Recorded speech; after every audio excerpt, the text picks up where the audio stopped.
সত্যি কথা বলতে প্রথমেই ঢাকা বিশ্ববিদ্যালয়ের মধ্যে এত বড় একটা বিশ্ববিদ্যালয়ে আমি চান্স পেয়েছি, এটি আমাকে অভিভূত করছে। আর এত সুন্দর একটা প্রোগ্রামের মাধ্যমে আমাকে বরণ করে নেওয়া হয়েছে, এতে আমি খুবই উচ্ছ্বসিত।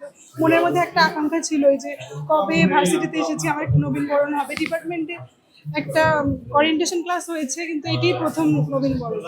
তো খুবই ভালো লাগছে, যে আশা করেছিলাম তার থেকে আয়োজন আরো অনেক ভালো।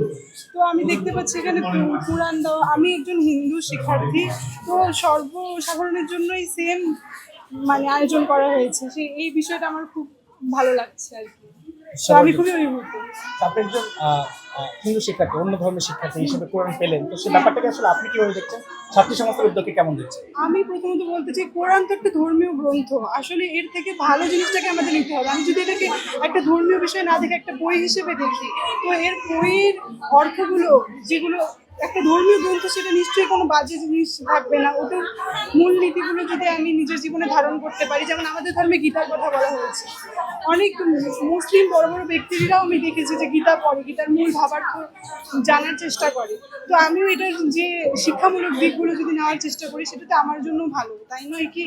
তো আমি মনে করি যে এটি ইসলাম ধর্মের দিক থেকেও খারাপ বলবে না যে একটা হিন্দু শিক্ষার্থী কোরআন স্পর্শ করেছে বা কোরআন পড়ছে, এটা খারাপ কখনোই দেখবে না। কারণ তারাও চাইবে যে কোরআনের বাণী জাতি ধর্ম বর্ণ নির্বিশেষে সবার মাঝে ছড়িয়ে পড়বে। তো আমি এইভাবেই দেখছি। ঠিক আছে, থ্যাংক ইউ।